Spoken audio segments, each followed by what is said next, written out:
जय भीम नमो बुद्धाय। स्वागत आहे भिक्खू ज्ञान ज्योती यूट्यूब चॅनल मध्ये। जर तुम्ही सुद्धा आपल्या चॅनलवर नवीन आला असाल तर चॅनलला सबस्क्राइब करा, व्हिडिओला लाईक करा आणि व्हिडिओ शेअर करायला विसरू नका। संपूर्ण व्हिडिओ पाहून आपले पुण्य संचित करा। सुनो सुनो सिद्धांत कथा आणि मग निघून जातात। तर काही काही असे असतात की खारा खात नसतो पण लोणचं तशासारखे कोई सारखे होतात आणि मग थोडेसे दवाखान्यात जावं लागतं।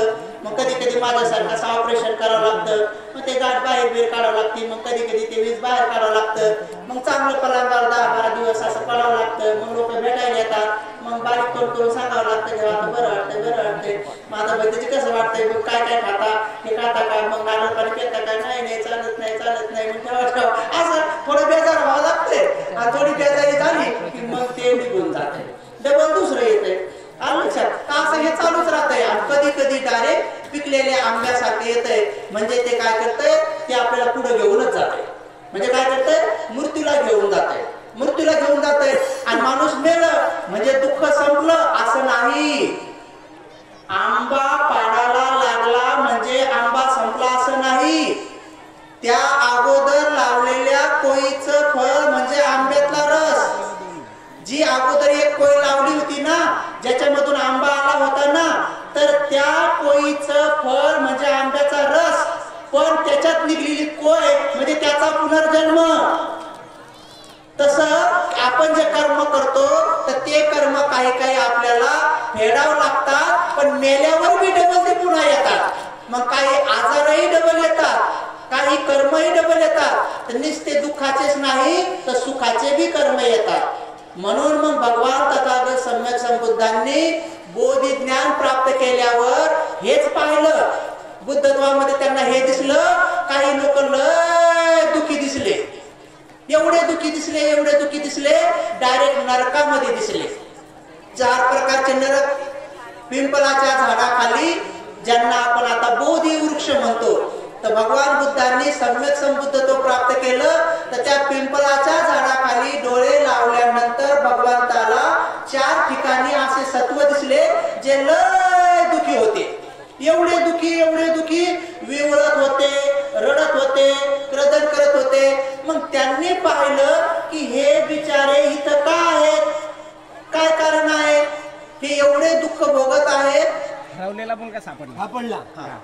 हरवलेला मुलगा सापडला। आता आई हरवली का? आता दोघं भेटले का? आता दोघं बी सापडले।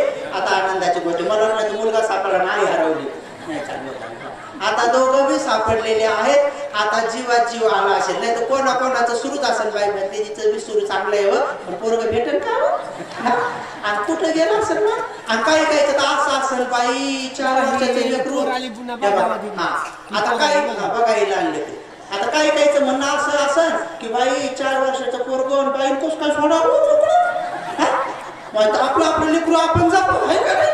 4 वर्षाचं लेकरू दिले खुशा सोडून बाई लागली लढायला, असं पण मला वाटलं असेल बरं। मला बी वाटलं होतं तसंच पहिल्या, तर कसं बघावं दुःखी माणसं काय डबल दुःखी करावं आहे का नाही। जखम त्याच्यावर काय ऐकली मीठ रगडावं, नाही तर मी म्हणत होतो काही 4 वर्षाचं लेकरू सोडू नाही आहे का नाही, जवळ ठेवावं आहे का नाही। आता बघा ते लेकरू चिक करतंय, त्याच्याकडे टुकू पाहावं आहे का नाही। फक्त लेकरू कोणतं ऐकतंय, जे पोटात आहे तेवढंच ऐकतंय, जे पोटात आहे ना तेच ऐकतंय। मग पोटात लेकराला आपण संस्कार टाकत नाही। बंदीची लोक म्हणतात ना की तुम्ही काय करा, गर्भ सुरक्षा विधी करा पहिल्या दिवसापासून 3 महिन्यापर्यंत, आणि 3ऱ्या महिन्यापासून 9व्या महिन्यापर्यंत गर्भ संस्कार विधी करा, कारण ते लेकरू जसं सांगत तसं ऐकतंय। आणि नंतर जन्मलेले लेकरू काय ऐकत नाही, जन्मलेले लेकरू 2 वर्षाचं बी ऐकत नाही, ते तिकडे पळतंय, आपण त्याला म्हणा इकडे येतं ते म्हणते तू चिकडे येते, आता ते चिंकळू ते काय ऐकत नाही। म्हणजे जेव्हा सांगायचं तेव्हा सांगत नाही आपण ऐकत नाही, म्हणजे संस्कार लहानपणी पडतात। आता काही लेकरांना जन्मल्याबरोबरच दाणी जन्मल्याबरोबरच काही लेकरांना तुम्ही बिस्किट द्या ते बिलकुल खात नाही। पप्पा पुढे जातं म्हणते मम्मीला म्हणते तू खा, पप्पाला म्हणते तू खा, आजीला म्हणते तू खा, बाकी सगळे घरचे म्हणते माय नाही सोन्या खाय तूच खाय म्हणतात। असं लेकरू असतंय काही त्याला बिस्किटचा पुडा दिला तर बाहेर बी जातोय, सगळ्या मित्राला वाटून येते, लहान पोराला तू खा सगळ्याला वाटून येते। आता असं दाणी पोरगं जन्मलं आणि बिस्किटचा पुडा वाटून आलं तर त्याच्या मायनं घरी आल्यावर 2 बिस्किटचे पुढे घेऊन द्यावं का नाही की बाई माझं पोरगं दाणी जन्मलंय. पण आपल्या बाया तसं नाही करत. पोरगं जर बिस्किटचा पुडा वाटून आलं तर घरात त्याला कुचकू हाणतात चांगलं. गटाऱ्या म्हणते पूर्ण बिस्किटचा पुडा वाटून आला आता त्याला कुचकू हाणल्यावर ते म्हणते काऊन हाणलं बाबा. मग त्याच्या ध्यानात येते की दिलं किंवा हाणतात दिलं की हाणतात मग ते पुढे देणंच बंद करते. मग चांगलं लग्न होतंय मग त्याचा पगार येतोय मग पगार आल्यावर ते देतच नाही माय बापाला. आता जेव्हा देत होतं तेव्हा कुचकू हाणलं आणि आता म्हणतात म्हणतेची बायकोकडे पगार देते आता जेव्हा देत होतं तेव्हा तुम्ही कोण हाणलं कसं काय हाडायची काय गरज होती का. म्हणजे आपल्याच्या लक्षात येत नाही की हे संस्कार हे कर्म हे कोण बनवतंय.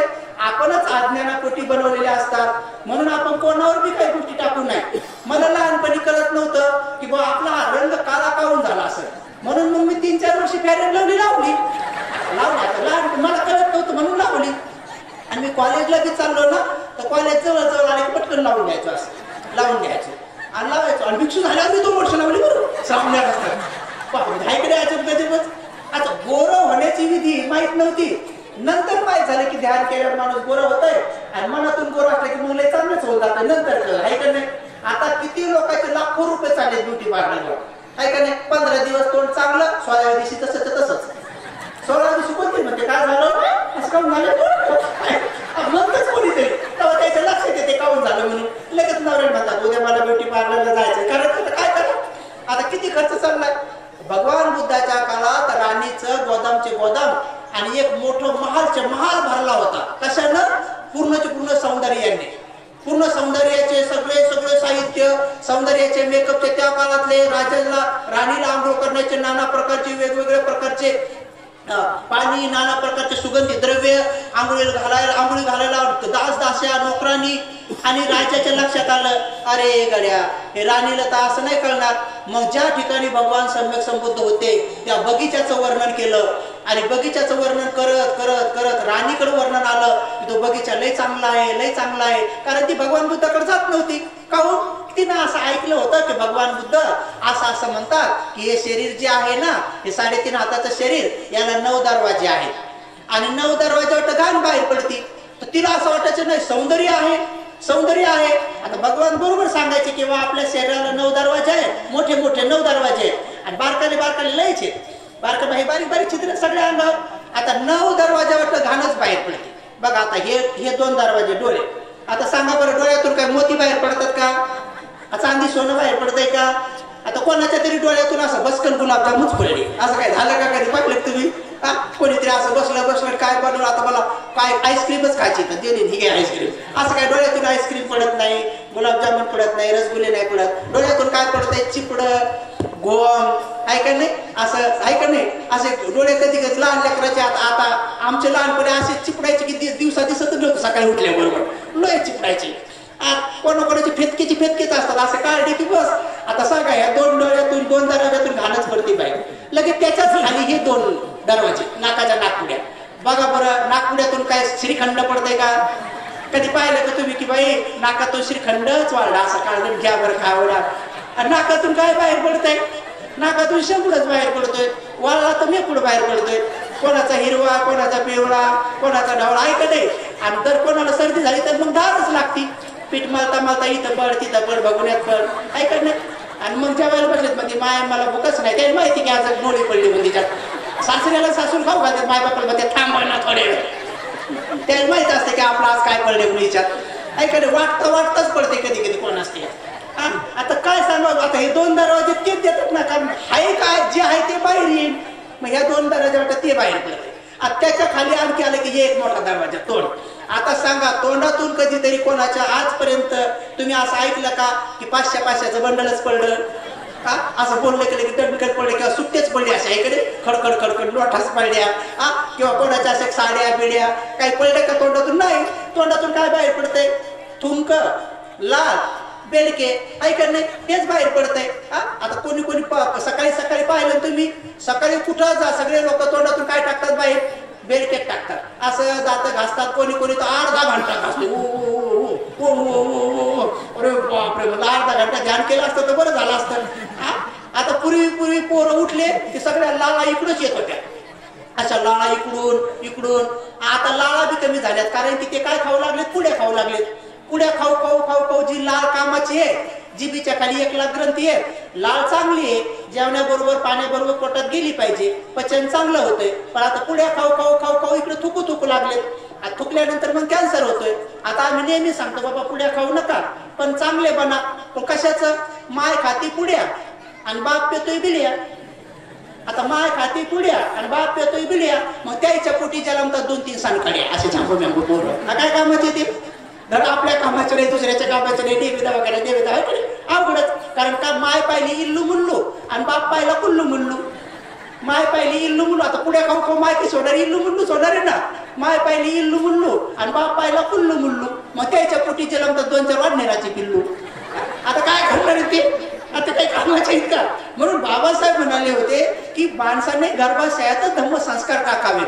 म्हणून भगवंतांनी सांगितलं की या सगळ्या गोष्टीचं कारण दुसरं तिसरं काही नाही, कोणी नाही, आपले कर्म आहे. मग कर्म जर जबाबदार आहे सगळ्या गोष्टीला, तर मग आपण एक गोष्ट, कल्याण मित्र कोणातरी भंतेजींना बनवलं पाहिजे. आणि कोणतरी भंतेजी कल्याण मित्र सहज बनतात. जर तुमची बुद्ध धम्म संघ या 3 रत्नावर इंद्रखिलासारखी श्रद्धा असेल तर. इंद्रखिल पूर्वी गावाच्या मध्यभागी वेशीमध्ये एक इंद्रखिल बनवत होते. म्हणजे जमिनीत जिथपर्यंत पाणी लागन तिथून बांधत वर येत होते दगडाचा, आणि तो वाऱ्या वावदानाने ते हालत नव्हता, कोणाकोण हालत नव्हता, म्हणजे स्थिर राहत होता. त्याला इंद्रखिल म्हणत होते. तसं आपली श्रद्धा इंद्रखिलासारखी असली पाहिजे. म्हणजे बुद्धावर इतकी श्रद्धा असली पाहिजे, कोणी जर म्हटलं की तुम्हाला प्लॉट देतो, तुम्हाला शिक्षण देतो, दवा पाणी देतो, थोडी दीक्षा घेता का इकडची तिकडची, तर आपली श्रद्धा हल्ली नाही पाहिजे. कोणी जर म्हणलं की आता तुम्ही बिमार पडले तर ह्या बाबाला त्या बाबाला थोडस जाता का वाऱ्या करायला, थोडीशी लिंब बिंब घेऊन, तर आपली श्रद्धा हल्ली नाही पाहिजे. म्हणजे असं थोड्या लोभानं म्हणा, भीतीपोटी म्हणा, येऊन काय येईल, मरणच येईल ना माणसाला. शेवटी अंतिम काय आहे? अक्षरशः खरं जर पाहिलं तर कोणीच माणूस कोणालाच भेट नाही. तुम्हाला असं वाटलं का की आपण वाघाला भेटतो म्हणून? तुम्हाला असं वाटलं का मगरीला भेटतो म्हणून आपण? सापाला नाही. कोणीच सापाला, वाघाला, मगरीला कशालाच कोणी भेट नाही. सगळे मरणाला भेटतात. मी एका माणसाला म्हटलं का तुम्ही वाघाला भेटा का? म्हणे हो. आम्हाला नाही वाघाला नाही भेट. म्हणे भेटतो बाबा, वाघाला भेटतो. म्हणलं का वाघ येतो म्हणे. म्हणलं मग नळडा धरतो. आणि म्हणलं पुढं नळडा धरला रक्त पितो, पुढं मग माणूस मरतो. म्हणलं मरायला भेटत ना, नळडा धरा गेला नाही भेट. वाघा समजा आला, नळडा धरला गेला तर काय होते? डसलाच नाही, निसतात नळडा धरला, मुका घेतला गेला. समजा वाघ आला मुका घेतला गेला, कोण भेन बर त्याला? वाघाने समजा असा हातात द्यायला लागला, घ्या हातात शेक्या, आणि कोण भेन त्याला? वाघ नळडा धरतो, रक्त पितो, माणूस मरतय म्हणून लोक भेटतात. साप डसल्यावर माणसं भेट नाही. साप डसल्यावर काऊन भेटतात? साप डसला की मग ते विष येतंय, विष आलं की नळडा काळा पडतोय, मग डोळ्याला अंधारे येतात, मग डोळ्याला अंधारे आले की मग नंतर काय दिसत नाही, मग नंतर आपलं पूर्ण ब्लड थांबून जातंय, आणि मग अटॅक येतो, मग माणूस मरतय. आज शेवटी मारायलाच भेटेल माणूस कशाला भेट नाही. समजा अचानक जर आपण इथं म्हणलं ना, असं साप म्हणलं तर चिंग पडतात तिकडे लोक. पण हीच गोष्ट थाई, श्रीलंका, बर्माच्या लोकांना थोडं कळलं, त्यांना तुम्ही जर म्हणलं साप तरी ते असं पाहतात आणि म्हणतात ठीक आहे, सापाचं काम करण, आपण आपलं काम करायचं. जर साप डसून मृत्यू होणार असेल तर पळाल्यावर बी डसनच कधी ना कधी, आणि बसल्यावर बी डसन, मग मुकच बसून राहायचं. हे एकदा हळूहळू जमलं तर मग जमतंय. आता बघा, आम्ही मगाशी इकडे गेलो, आमची शिवज्योती भंतेजी मला नेमकं सांगितलं. म्हणजे भंतेजी आता 5-6 दिवसापूर्वी मी भगवान बुद्धाच्या मूर्तीला असा कपडा लावता एकटाच होतो म्हणे. नेमका झाडू मारला ठेवला तर तिकडून मोठा वाघ आला म्हणे. आल्याबरोबर म्हणे मी चिवर तोंडावर घेतलेलं मुकत बसलो म्हणे इथं. मग मला उत्सुकता लागली. मग म्हणलं मग पुढं काय झालं? म्हणे मी चिवरातून पाहत होतो तो काय करतो म्हणून. तो आला म्हणे, आणि जे झाडून मी झाडलं म्हणे त्या झाडूला त्याला चावलं म्हणे. झाडूला असं चावलं माझ्याकडे पाहिलं, मी आतून गुपचूप पाहिलं म्हणे. आणि मग नंतर तिथं पाहिलं, पुढं गेला आणि ते पंचायत झाडू त्याला असा तोडला आणि गेला म्हणे. म्हणलं मग मी गेलो 4-5 भंतेजी बोलून आणलं म्हणे. मग आम्ही पाहिलं म्हणे. तर म्हटलं असं का? तर म्हणे आता 2-4 वाघ असे इथून जाऊ लागलेत म्हणे. मी त्यांना विचारलं कोणाला धोंडू लागलेत म्हणलं. कोण म्हणे काय कोणाला? आता ते शोधत असतील कोणाला तरी, आता माहित नाही. आता आपण मधात बसलो ऐकत नाही तर ते शोधत असतील कोणाला तरी. तर आता काय माहित कोणाला शोधतात कोणाला नाही. तर मी दोनदा जाऊन आलो, म्हणलं बघ बाबा मला शोधतात असं तर आलो आता मी इकडं. पण जास्त मी पुढे नाही गेलो बरं पळतच, म्हणजे पळतच नाही जायचं नाही. तर कोण्या बिल्डिंगवर जायचं उडी मारायची आणि बघू आपण मरतो का जगतो असं नाही करायचं. हे तर आत्मज्ञान झालं. म्हणून उपासक उपासिकांनो, पूज्य ज्ञानज्योतीजी महाथेरो हे ज्या दिवशी इकडे राहुल बंदीची संदर्भात अशी घटना घडली त्या दिवशीच तिकडे म्हणाले होते की जरी तुम्ही काचाच्या घरामध्ये आणि सगळ्या साईडनं शस्त्रधारी किंवा जेल सुरक्षा किंवा कुठलीही सुरक्षा जरी ठेवली असती तरीही कर्म सिद्धांतानुसार राहुल बंदीचा मृत्यू वाघिणीनं खाऊनच व्हायचा असता. तर दिल्लीत असो कुठं असो तुम्ही काचाच्या घरात जरी ठेवलं तरी वाहक तिथं आला असताना खाल्लंच असतं, कारण हे कर्म सिद्धांताच्या आधारानं सांगितलं. म्हणून उपासक उपासिकांनो, छोट्या मोठ्या गोष्टीला एवढं भयभीत बी व्हायचं नाही आणि एवढं निर्भयपणे बी जगायचं नाही. तर भगवंताने सांगितलं भय पण बाळगायचं. पण कशाचं भय? तर भगवंताने सांगितलं हिरी ओतप्पा. या दोन गोष्टीमध्ये हिरी ओतप्पा म्हणजे काय? एक आपल्याला लज्जा असली पाहिजे आणि एक आपल्याला भय असलं पाहिजे. तर लज्जा कशाची असली पाहिजे? लाज कशाची वाटली पाहिजे? आपण म्हणतो ना माय काय बिनलाजी बाई आहे, तर कशाबद्दल म्हणतो? तिनं आपले पैसे दिले नाही, आपले पैसे दिले नाही म्हणून आपण तिला बिनलाजी म्हणून टाकतो, ऐका नाही. तर कधी कधी समजा एखादी बाईनं आपल्या घरी नेहमी जेवण केलं आणि त्याच्या घरी गेलं तर जेव्हा म्हणलेच नाही आणि चहा केलाच नाही, गेट आल्यावर म्हणे बाई चहा राहिलाच होते, आता काय पेवा, आता तुम्ही वाटं लावायला आल्या, आता काय देता? तर आपण कधी कधी बिनलाजी म्हणून टाकतो. तर भगवान बुद्धांनी तशा लोकांना बिनलाजी नाही म्हटलेलं आहे. भगवंतांनी काय म्हटलं की जे लोक स्वतः जगण्याची अपेक्षा करतात तरीही दुसऱ्या प्राण्याला मारतात, म्हणजे स्वतः जगलं पाहिजे असं वाटतंय पण त्यांना एवढे कळत नाही की त्याही प्राण्याला वाटतंय मी पण जगावं. मग जर त्यालाही जगावं वाटतंय तर मग आपण कोणाच्या मृत्यूला कारण ठरू नये, आपण कोणाच्या मृत्यूला कारण ठरू नये, आपण कोणाची हत्या करू नये. सोप्या भाषेमध्ये पानाती पाता वेरमणी शिक्कापदं समाधियामि. आता हे शील किती वेळेस घेतलं आपण, पण आपल्याला ते कळलं पाहिजे ना याचा अर्थ काय. अनेक लोकांना याचा अर्थ कळत नाही. पहिली गोष्ट तर विहारामध्ये लोक डोळे लावून बसतच नाही. कोणी भंतीजी काय म्हणतात, पहिले चला हात जोडा, बघा इथून सांगावं लागतं हात जोडा आणि चला डोळे लावा. पण काही महिला डोळे लावतच नाही, असं मिची उघडत ठेवतात. काय वाटतंय काय माहित महिलांना, त्यांना वाटतं का गळ्याचं तोडून पाळतात भंतीजी का काय काहून लावत नाही माहितच नाही, पण असं लावतच नाही काही महिला डोळे. बरं आता डोळे लावत नाही मग त्याचे डोळे असतात उघडे, भंतीची सुरू असतं इकडे नमो तस्स आणि याचे डोळे उघडे तर दुसरी म्हणतात ये नाव बस नाव इथं बघ झालं नमो तसं गेले यायचं बाजूला. भंतीचीच सुरू आहे नमो तस्स आणि यायचं चाललंय ये नाव बस नाव इथं. भंतीचीच चाललंय बुद्धं शरणं गच्छामि आणि त्याचं चाललंय गळ्यातलं केवढ्यात घेतलं माय तो तर पिवळं आहे मग हिरोपच पडलं पा. आता हाय तर काय काय मिळेल इकडं भंतीचीच चाललंय बुद्धं शरणं गच्छामि आणि त्याचं चाललंय गळ्यातलं केवढ्यात घेतलं. आणि भंतीचीचं द्वितीय एमपी चाललंय द्वितीय एमपी बुद्धं शरणं गच्छामि आणि यायचं चाललंय एकटी चालली का सासूने आली का. ती म्हणते माय तुला माहित नाही का सासू कोरोनात मेली खाऊ माय मग तू मेली का नाही मेली अजून म्हणजे यायची मी भरायची होती कोरोना म्हणजे अवघड समस्या आहे का नाही. आता यायचं द्वितीय एमपी तर ती एमपी बी झालं यायचं लक्षच नाही यायचं तेच सुरू भंतीची जिकडे गेले तर ती एमपी आता ती एमपी झालंय आणि मग भंतीची म्हणतात पाना ती पाता वेरमणी. आता यायचं काही लक्ष नसतंय यायचा अर्थ माहित नसतोय.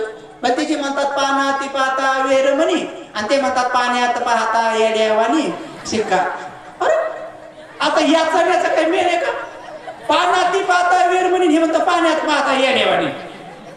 तर एकदा नीट कळलं पाहिजे आपल्याला की याचा अर्थ काय आहे म्हणून कळलं. जसं आपल्याला जगा वाटतंय तसं या सृष्टीवरल्या प्रत्येक प्राण्याला जगा वाटतंय. त्या प्रत्येक प्राण्याच्या जगण्यामध्ये जर आपल्याला काही योगदान करता आलं तर नक्की करावं, पण त्याच्या मारण्याला आपण कारणीभूत नसावं. त्याचा अर्थ होतो पानाती पाता म्हणजे सोप्या भाषेमध्ये मी प्राण्याची हत्या करणार नाही, हत्या करण्याचं कोणाला सांगणार नाही आणि हत्या करण्यामध्ये सहभागी होणार नाही म्हणजे कायानं बी करणार नाही आणि तोंडानं बी करणार नाही. भंतेजी मी साप मारला नाही पण एका पोराला म्हणलं मग मग मग मग म्हणजे वारे मार. पण तुमचं दुसरं शील तुटलं ना तोंडानं, तुम्ही नाही मारला पण मारायचं तर सांगितलं ना ऐका नाही. आणि कधी समजा आपण तोंडानं नाही सांगितला पण समजा कोण मारला म्हणला काही तुमच्या घरात साप निघला होता मी मारला, बरं झालं बापा लय चांगलं केलंय हे 5 रुपये घे चहा घे. म्हणजे काय केलं तुम्ही शेवटी मृत्यूचं समर्थन केलं ना मनामध्ये. तुम्हाला जगा वाटतंय तुम्हाला जगण्यासाठी सापाला मारलं पण किती सापाला मारणार. एका सापाला मारून तुम्ही सापापासून सुरक्षित झाला असा अर्थ आहे का? पृथ्वीवर मोजता येणार नाही एवढे साप आहेत. आणि जर साप चावूनच मरण होणार असेल तर साप चावूनच तुम्ही महालात राहा, कुठेही राहा, जिथं साप नाही अशा भूमीत राहा. पाण्यामध्ये सुद्धा आळीचा साप तयार होईल आणि मृत्यू येईल म्हणजे येईलच. मग कशाला मारायचं कोणाला? म्हणून हे पहिलं शील इतकं स्पष्ट आहे की ते कायेने बी पालन करा, वाणीने बी पालन करा आणि मनाने बी करा. म्हणजे याचा अर्थ असा नाही की बा सूक्ष्मातले सूक्ष्म जीव, जसं काही बिचारे लोक तोंडाला बांधतात, असं म्हणतात सूक्ष्म जीव बी नाही मेले पाहिजे. आता जे बिचारे सूक्ष्म जीव दिसत नाहीत असे असंख्य जीव मरतात. रस्त्यानं चालताना आपल्या पायाखाली बी अनेक प्राणी मरतात. ही गोष्ट चक्षुपालाच्या संदर्भात क्लिअर केलेली आहे. चक्षुपाल नावाचे जे बिचारे भगवंताच्या काळातले पूज्य अरंत भंतेजी झाले होते, तेव्हा त्यांचे डोळे गेले. ज्या दिवशी डोळे गेले त्या दिवशी अरंत झाले. अगोदरच्या जन्मात ते डॉक्टर होते आणि त्यांनी दुसऱ्यांना डोळ्यातली दवा जरा चुकीची टाकली होती आणि त्यांच्यामुळे त्यांचे ह्या जन्मात डोळे गेले. भंतेजीचे हे कारण वेगळं आहे. पण ज्या दिवशी ते भंतेजीचे डोळे गेले त्याच दिवशी ते अरंत झाले. असे डोळ्यासारखे डोळे होते पण दृष्टी गेली. डोळे दिसत होते पण त्यांना दिसत नव्हतं. आणि नेमकं वर्षवास संपला. वर्षवास संपला तर मग सगळे आपल्या भगवंताच्या दर्शनासाठी चालले. मग चक्षुपाल बी चालले. मग चालता चालता पाऊस पडला होता. मग गोगलगाई आणि वेगळे वेगळे छोटे मोठे किडे बाहेर आले. मग बाकीच्या भिक्षूंना दिसायचे म्हणून ते पाय टाकत नव्हते. पण बिचारे चक्षुपालांच्या पायाखाली बिचारे गोगलगाई वेगवेगळे प्राणी मेले तर त्यांचे पाय रक्ताने भरले. बऱ्याच भिक्षूंनी पाहिलं की डोळे तर दिसतात पण असा कसा भिक्षू रे, हत्या करत चाललाय. साधं पहिलं शील बी माहित नाही का? पानाती पाता वेर म्हणे प्राण्याची हत्या नाही करू आणि भगवंताचा पुत्र असा कसा? ते बिचारे बरेच भिक्षू नाव ठेवू लागले. चक्षुपाल आपले चालले आणि भगवंताच्या दर्शनासाठी सगळे भिक्षू कोणी प्रदक्षिणा घातली, कोणी पंचांग प्रणाम केला, कोणी साष्टांग दंडवत केला. प्रत्येकाने आपल्या आपल्या श्रद्धेनं खूप भगवंताचं अभिवादन केलं. भगवंतांनी सगळ्याचे चेहरे पाहिले आणि बरोबर चक्षुपालांची प्रशंसा केली. चक्षुपालांना काय म्हटले? भगवान हो, हा माझा पुत्र शिनाश्रव झाला, आता आश्रव रहित झाला, आता आश्रव नाही. हा माझा पुत्र आता काय झाला? ब्रह्मचर्य पूर्ण करून आता माझा पुत्र जीवनमुक्त झाला. ब्रह्मचर्य पूर्ण झालं. ज्या कामासाठी किंवा ज्या ध्येयासाठी एक कुलपुत्र बेघर होतो आणि आपल्या संपूर्ण इंद्रियावर राज्य मिळवून तथागतांचा पुत्र बनतो आणि जो अरहंत बनतो त्या पदाला माझा पुत्र प्राप्त झाला.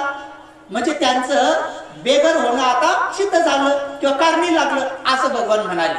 म्हणजे याचा अर्थ बाकीच्या भिक्षूंनी भगवंताचे वचन ऐकल्याबरोबर अहो भगवान आपल्याला काय म्हणायचं की हे चक्षुपाल अरहंत झाले असं म्हणायचं का? तर भगवान म्हणतात हो, अहो भगवान ते अरहंत जर झाले तर त्यांनी आमच्या समोर हत्या केली. आमच्या समोर त्याच्या पायाखाली किती गोगलगाई मेल्यात, त्यांच्या पायाखाली किती किडे मकोडे मेलेत. बघा ना त्याच्या पायाला तर रक्त पण लागलेलं आहे. तर भगवान मग तेव्हा सांगतात, अरे भिक्षुंनो हत्या कधी होते? कारण हत्या होत असताना 5 गोष्टी एकसाथ घडाव्या लागतात. हत्या होताना 5 गोष्टी एकदाच घडाव्या लागतात. त्यातली पहिली गोष्ट हत्या करण्याचं आपल्या मनात असलं पाहिजे. हत्या करण्याचं आपल्या मनात असलं पाहिजे की मला आता हत्या करायची आहे. हत्याचं चित्त उत्पन्न झालं पाहिजे. हत्या करण्याचं चित्त उत्पन्न झाल्यानंतर हत्या करण्यासाठी साहित्य जमा केलं पाहिजे.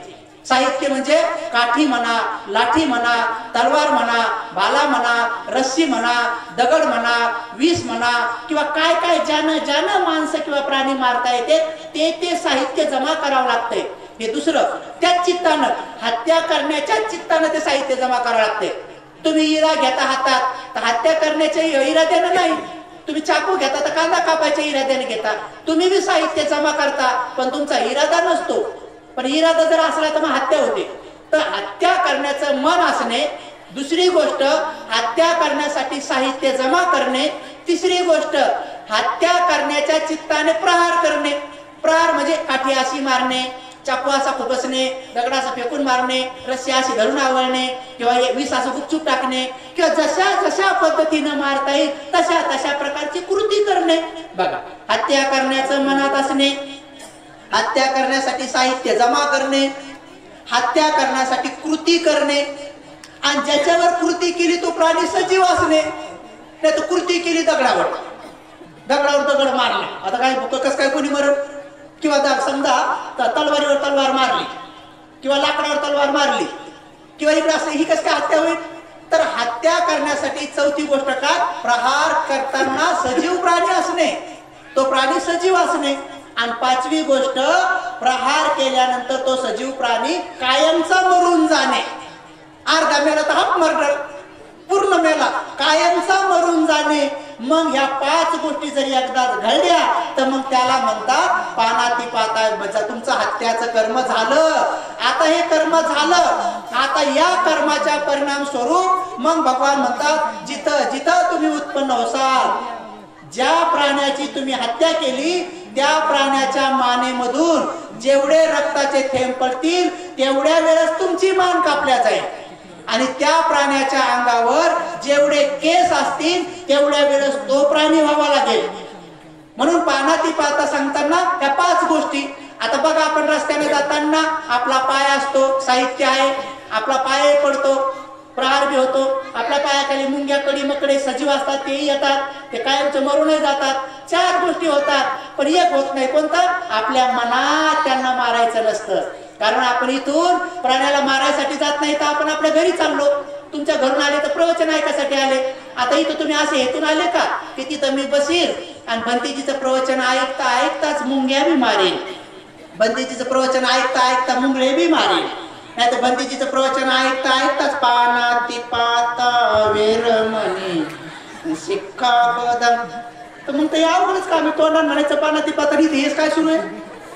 काही लोक तर म्हणता म्हणता असं मच्छर हातावर बसलेलं आहे, हातावर मच्छर, आणि म्हणणं सुरू आहे पानाती पाता वेरमणी. हे तर तोंडात म्हणलं की प्राण्याची हत्या करणार आहे. हे काय केलं? मी इकडे अकोल्याकडे एकदा मुक्कामाला गेलो, तर एका म्हातारे बाबांनी मला सकाळी 5 वाजता उठवलं. म्हणजे भंतीची घ्या लवकर आंघोळ करून. अरे बापरे म्हणलं, काय कोला बिला म्हणलं, काय म्हणलं, राव द्या बिल तर करतो, म्हणलं झोपू द्या. नाही नाही, म्हणजे आंघोळ करा, आम्हाला सील द्यायचं म्हणजे 6 वाजता. बरं बाबा, उठलो आणि बाबा बसले आणि नातू मधात घेतला, म्हातारी इकडून आणि सोनं सगळे बसले आणि मला म्हणे भंतेजी द्या म्हणे आम्हाला सील. आणि बाबा जवळ बॅट घेऊनच बसले. बॅट घेऊन मी आपले डोळे लावले, सुरू केलं मी नमो तसं बाबा म्हणलं. आणि नंतर पानाती पाता सुरू झालं तर मला आवाज आला कटकट कटकट कट. म्हणलं काय आहे? तर बाबाने बॅट घेऊन मच्छरावर फिरवली, त्या पोरावर मच्छर उभे होते. बाबा म्हणे पानाती पाता कटकट कटकट कटकट, वेर म्हणे कटकट कटकट कटकट. अरे बापरे म्हणलं, असं कसं पानाती पाता? म्हणजे पानाती पाता तोंडात म्हणणं सुरू आहे आणि पोरावर मच्छर मारणं सुरू आहे, कटकट कटकट कटकट. म्हणजे आपला नातू सुरक्षित राहायला पाहिजे. आता त्या मच्छरात बी कोणाचं तरी नातू असणच नाही का? मच्छर सगळे बापाचे, मच्छर सगळ्या मम्मीचे, मच्छरात नातू असणच ना कोणाचं तरी, पंतू असणच ना. म्हणजे आपला नातूसाठी मच्छराचा नातू, पंतू, आणखी संतू, काय काय ते सगळेच मारायचे. म्हणजे ऐकणे अवघडच का? म्हणजे काय किती आपण बघा ना स्वार्थी प्राणी आहोत. म्हणून भगवान तथागत सम्यक संबुद्ध सांगतात की अतिरेकाची हे बी टोक पकडायचं नाही आणि ते बी टोक पकडायचं नाही. मग कोणतं? मध्यमा पटिपदा तथागतेन अभिसंबुद्धा चक्षु करणे, ज्ञान करणे, उपसमाय, अभिन्याय, संबोधाय, निब्बानाय संवर्तते. भगवान बुद्धाला संबोधीचं ज्ञान प्राप्त झाले मध्यम मार्ग आहे, मध्यम मार्ग आहे. जसं उदाहरणार्थ आता तुम्ही भिक्षुनी बनू शकत नाही, समजा तुम्ही भिक्षू बनू शकत नाही, तर ठीक आहे, काय हरकत नाही. या जन्मामध्ये जर भिक्षुनी बनण्याचं आपलं चित्त जर तयार नसेल तर आपण मुक्त होऊ शकत नाही का? होऊ शकता. मग काय करायचं? मध्यम मार्ग पकडायचा. कोणता मध्यम मार्ग? की भंतेजी जसं जीवन जगतात तसं जीवन तर आपल्याला जगता येणार नाही, पण महिन्यातले 4 दिवस तरी जगता येईल. मग पौर्णिमेचा दिवस, ऐका 2 अष्टम्या, चतुर्दशी. मग भगवंतांनी सांगितलं की मग भिक्षुनी सारखं 30 दिवस आपल्याला नाही जीवन जगता येत, तर कमीत कमी 4 दिवस भिक्षुनी व्हायचं.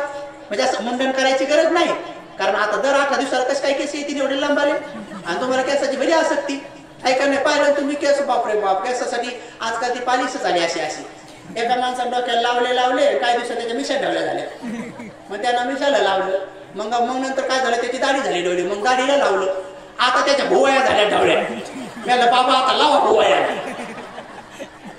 आता भोवया कसं लावा? आता भोवयाला लावलं, काही दिवसात त्याच्या अंगावरचे सगळे केस ढवळे झाले.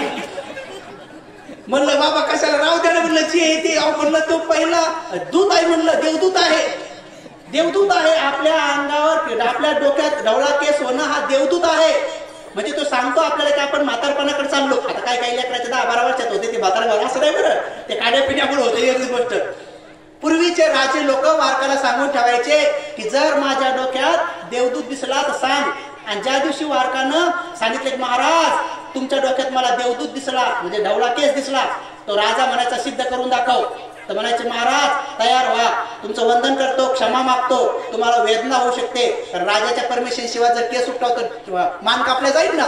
राजा गोलेंदर आले तर मग तो म्हणायचं महाराज तुमची परमिशन जर असेल तर मी तुम्हाला देवदूत दाखवतो. ते म्हणायचं हा परमिशन आहे. मग तो बिचारा तो केस उपटून दाखवायचा.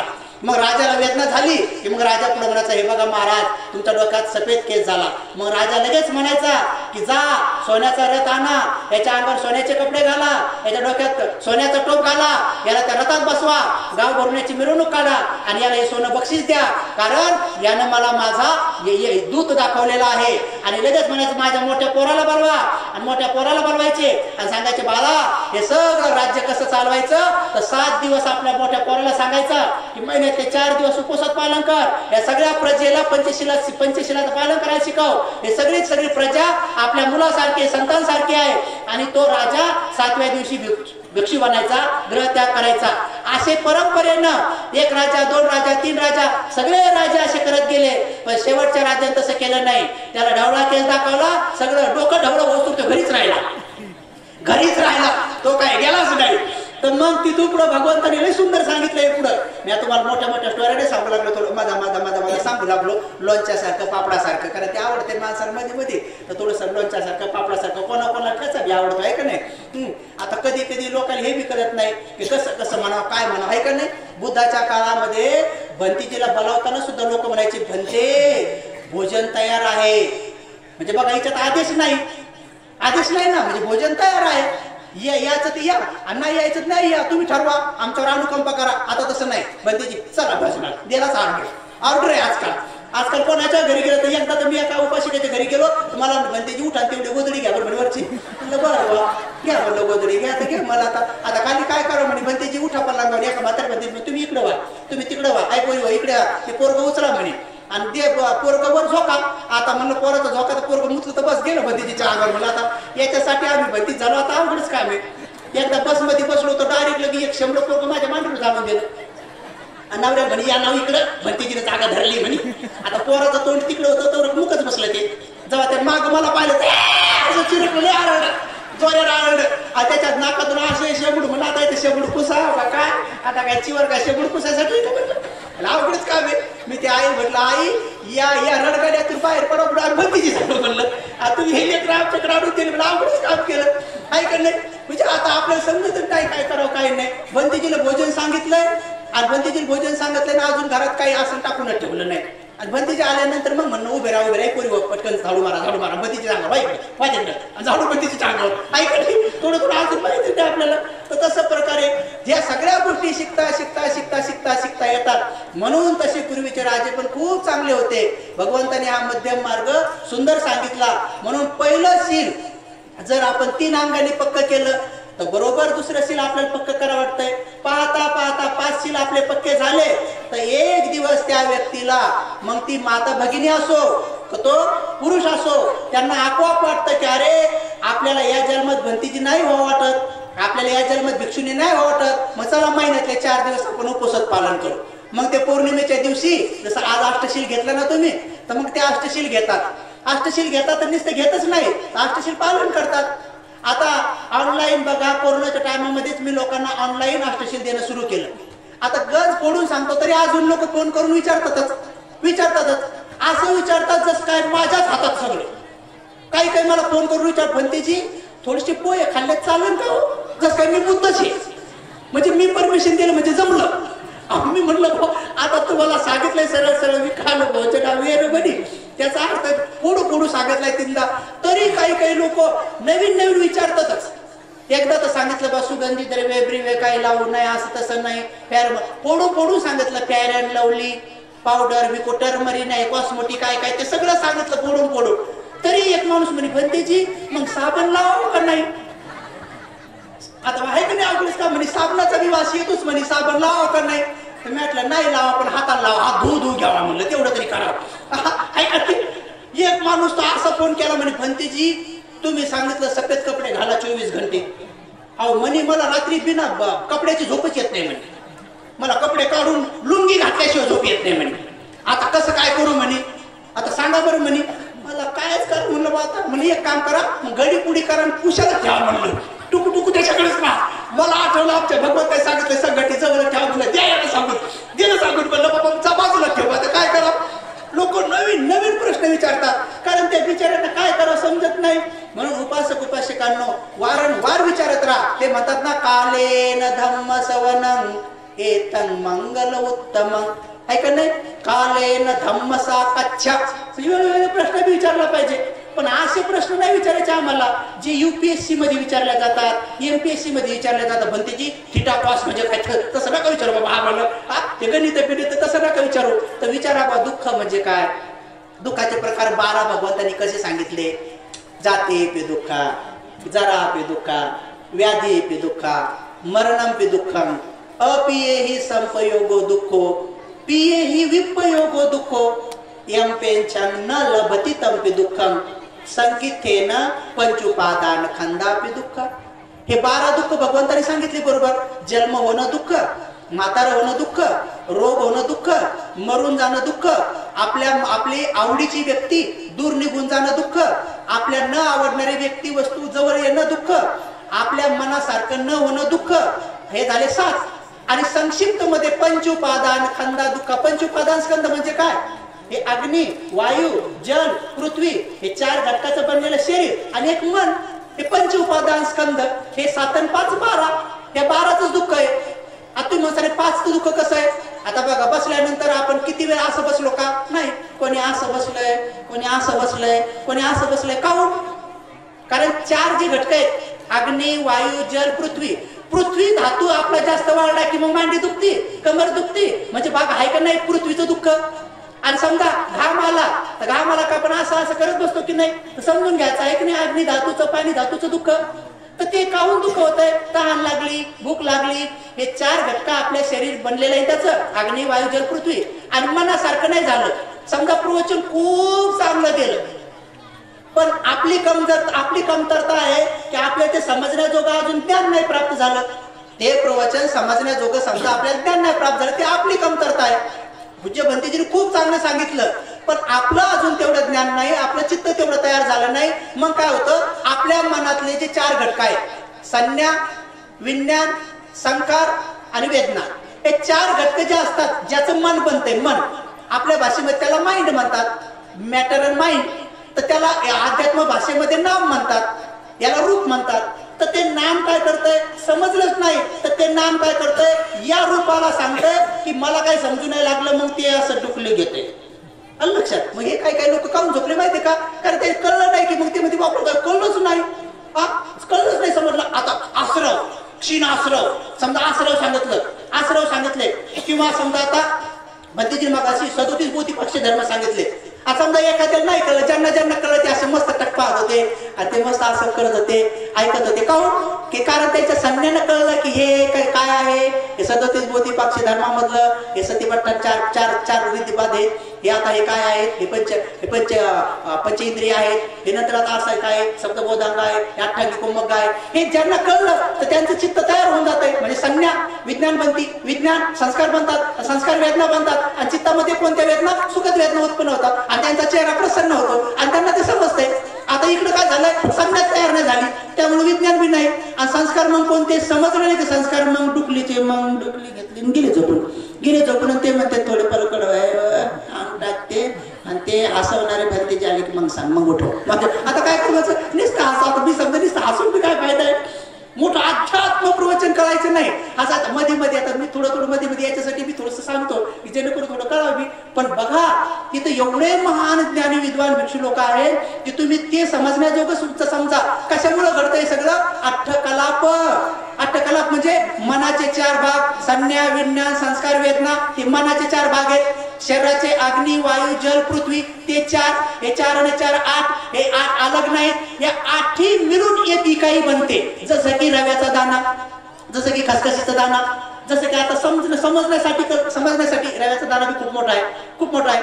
तर आपले 8ही गोष्टी एकत्र असलेली एक पेशी अणु, रेणू, परमाणू, तुमच्या भाषेमध्ये RNA, DNA, तुमच्या भाषेमध्ये लाल पेशा, ढवळ्या पेशा, आपण नाही म्हणत का प्लेटलेस, त्याच्या ढवळ्या पेशा कमी झाल्या, आता किवी खा, नाही तर म्हणजे पपयाचा रस खा.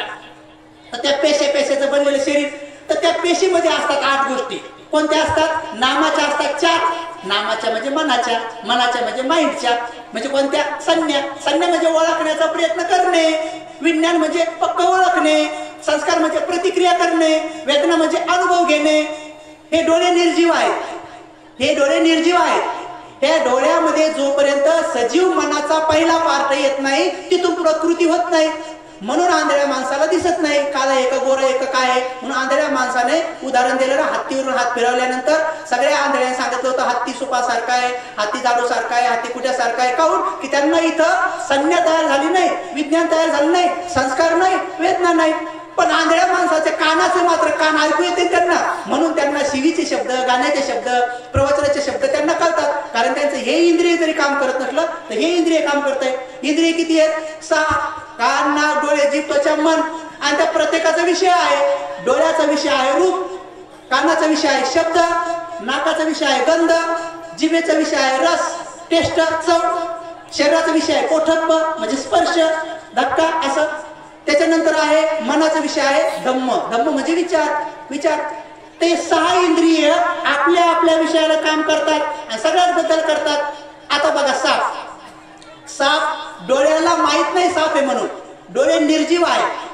असं अंधारामध्ये जर काही पडेल असलं तर डोळ्यामध्ये आपल्या मनाचा पहिला पार्ट येतो, त्याचं नाव आहे संज्ञा. आणि ती संज्ञा काही वेळातच विज्ञान बनते.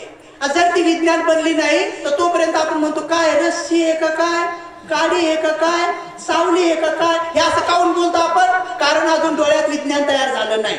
म्हणून आपण म्हणतो हे काय आहे, ओळखलं जात नाही अजून. आणि लक्षात, अजून ओळखलं नाही. पण जसंही डोळ्यामध्ये विज्ञान तयार झालं, संज्ञाचंच रूपांतर विज्ञानात होते. विज्ञान नवीन नाही होत. दुधाचं रूपांतर दह्यात होते, दह्याचं लोण्यात होते, लोण्याचं तुपात होते. आणि लक्षात, तर तुपामध्ये दूध दिसत नाही पण दुधाचा तो डेव्हलप प्रकार आहे. तसं हे वेदना या संज्ञाचाच डेव्हलप प्रकार आहे. समजलं तुम्हाला? समजण्यासाठी पुन्हा पडून सांगतो की पुढं असं रस्सी आहे का, काडी आहे का, सावली आहे का, काय आहे हे डोळ्याला कळत नाही. डोळ्यामध्ये मनाचा संज्ञा नावाचा पार्ट येतो आणि तो प्रयत्न करतो आणि लगेच संज्ञाचं रूपांतर विज्ञानात झालं. विज्ञान म्हणतंय की नाही, रस्सी बी नाही, काडी बी नाही, सावली बी नाही, साप आहे. आणि ती विज्ञान आणखी पक्क तयार होते. कोणतं? साप बी साधा नाही, नाग हे, धामीण हे, फुफ्फुस हे, जे काय असेल ते तुम्हाला जेवढे नाव माहित असतात, बरोबर आहे, अजगर हे. मग जसा आहे तशी प्रतिक्रिया. सापाची माहिती जर भरपूर असेल, म्हणतो म्हणून धाम म्हणे डसल्यावर काय होत नाही, थोडं चुनचुन होते, बस फक्त आम सुचते, मग त्याला एवढं भयभूत पण होणार नाही. आणि नाक दिसलं जरीला डसल्याक माणूस मरतोय, मग घोणस डसल्याक माणूस मरतोय. हे जसं पाहिलं तसं प्रतिक्रिया होती, आहे का नाही? आता समजा वाघाचं नेमकं जन्मलेलं पिल्लू जर तुम्ही पाहिलं तर एवढे भेसान का? वाघाचं पिल्लू पाहिलं, पिल्लू तर आहे वाघाचं, पण नंतर त्याचा पप्पा आला, आहे का नाही? त्याचा पप्पा नाही तर मम्मी आली, मग आपण म्हणू मम्मी तर आहे, नाही बापरे वाघिणी, आहे का नाही? पाहिलं तुम्ही पिल्ल्याला पाहून आपली संज्ञा एवढी घाबरत नाही आपण. तर तसं या डोळ्याने पाहिलं तर संज्ञाचं लगेच विज्ञान झालं. आज विज्ञानाने ओळखलं साप आहे. आणि सापाबद्दल कसे संस्कार आहेत आपले? सापाबद्दल अनेक जन्मात आपण भीतीचे संस्कार केलेले आहेत. म्हणून साप पाहिल्याबरोबर आपण म्हणतो म्हणून आरडतो. समजलं का? साप पाहिल्याबरोबर आपण लगेच गुलाबजामुन सारखं खात नाही. साप पाहिल्याबरोबर असं घेतलं आणि गुलाबजामुन खाल्ल्यासारखं खात नाही, घाबरून जातो आपण. का घाबरतो? कारण सापाबद्दल संस्कार आहेत भीतीचे. पण कोणाला झालेले संस्कार आहे? जो मनुष्य वयाच्या 3 वर्षापासून पुढे झाला त्याला झाले भीती संस्कार. 1.5-2 वर्षाच्या आतल्या बाळाला अजून सापाच्या भीतीचे संस्कार झाले नाही. म्हणून नाग असा उभा राहिला तर लहान लेकरू सुद्धा ते बी असं उभं राहते सापापुढे. आणि सापानं असं केलं तर ते बी असं करते. लहान लेकरू तुम्ही करा बरं सापापुढे असं करा बरं, पाव बरं होते का? कारण आपल्यात भीती आली. भीती येण्याचं बी वय आहे. भीती भीती कोणत्या वयात येते, लज्जा कोणत्या वयात येते. लहान लेकराला किती दिवस भोंगळा ठेवा तर काय वाटत नाही. आता काही लोक मुद्दामच भोंगळे राहतात, ती वेगळी गोष्ट आहे, तो विषय आपला वेगळा आहे. एकदा भगवंताच्या काळात आता आठवलं मधात मला बसकन काय आठवतं ते सांगा वाटतंय. पुन्हा आठवण करून द्या बरं, इकडे यायचं आठवत तर. कधी कधी माझी गाडी तिकडे सुटली तिकडे सुटून जाते कधी कधी. तर भगवंताच्या काळात असंच एकदा भिक्षू लोक भिक्षा मागायला गेले. भिक्षा मागता मागता त्यांनी पाहिलं की एक संन्यासी भिक्षापात्र लपून लपून चालला आणि संन्यासी नग्न आणि भिक्षापात्र लपून चालला. तर भिक्षू लोक आले आणि भगवंताने म्हणे भगवान आम्ही आज एक नवीनच पाहिलं. म्हणे काय? अहो एक संन्यासी भिक्षा मागायला चालला पण भिक्षापात्र लपून चालला होता म्हणे. असं कसं काय? तर भगवान म्हणाले हो या संसारामध्ये असे अनेक लोक आहेत जे झाकायचं ते झाकत नाहीत आणि भलत झाकतात म्हणे. बघा भिक्षापात्र काय झाकायची गोष्ट आहे का? जे झाकायचं ते नाही झाकत म्हणे आणि भिक्षापात्र झाकून चालले म्हणे. तर भगवंतांनी सांगितलं तसं कधी कधी काही लोक नग्न राहतात ती वेगळी गोष्ट आहे, पण लहान लेकराला तुम्ही किती दिवस नग्न ठेवा तर काय वाटत नाही. पण तीच गोष्ट मात्र जसंही माणसामध्ये लज्जा येते तर साधा डोंगरा घोटा जरी दिसला तर जी कुलवंत स्त्री असते, कुलवान पुरुष असतो, त्याला घोटा जरी दिसला तर त्याला लाज वाटते. भिक्षू लोक घोटा झाकून सुद्धा राहतात आहे का नाही. आता काही लोक बारीक बारीक कपडे घालून कुशा निंडू लागले ती वेगळीच गोष्ट आहे. जस काय कापसाचा तुटवडाच पडलाय. श्रीमंताचे लेकर काऊन कपडे फाडू लागले काय माहिती. इथं फाडतात तिथं फाडतात तिथं फाडतात कुठच्या कुठं फाडू लागलेत आहे का नाही. फाटकेच कपडे घालू लागलेत. पूर्वी फाटके कपडे घातले की गरीब, आता फाटके कपडे घातले श्रीमंत. पूर्वी बाजरी ज्वारी खाल्ली की गरीब, आता आता आता 5 स्टार मध्ये ज्वारी बाजरीच खाऊ लागले आहे का नाही.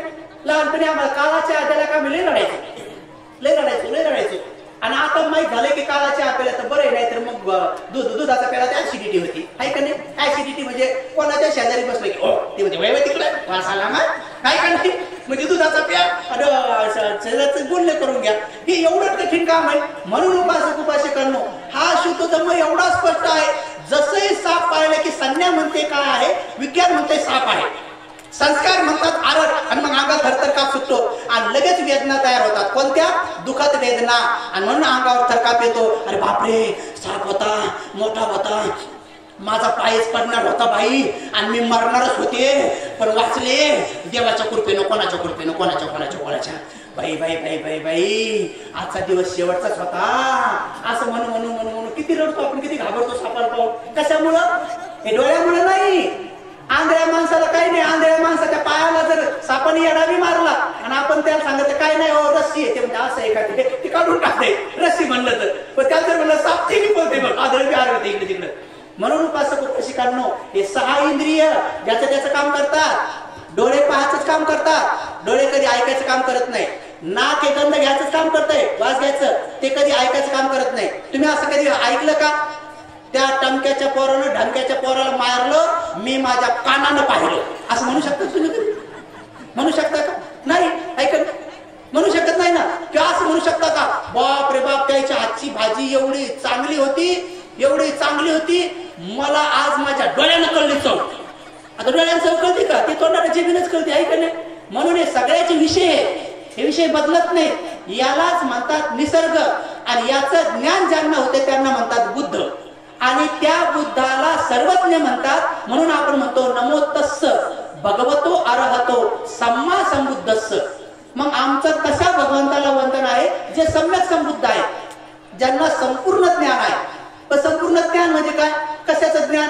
तर या 3.5 हाताच्या संपूर्ण कायेचं, या संपूर्ण ब्रह्मांडामध्ये असलेले 31 लोकांचं आणि 31 लोकाच्या परे असलेलं निर्वाण, परिनिर्वाण, महापरिनिर्वाण, त्या संपूर्ण गोष्टीचं लोकोत्तर अवस्थेचं सुद्धा ज्ञान ज्यांना आहे त्यांना म्हणतात सम्यक संबुद्ध, परिपूर्ण. आणि मग त्यांना आपण काय म्हणतो? बुद्धं शरणं गच्छामि. मग आता बुद्धाला शरण जायचं का? बुद्धाने ज्या मार्गाने जाऊन बोधिसत्वाने पारमिता पूर्ण करून बुद्धत्व संपूर्ण ज्ञान प्राप्त केलं, आपणही ते ज्ञान प्राप्त करण्यासाठी थोडं त्या मार्गाने चालणं, अनुसरण.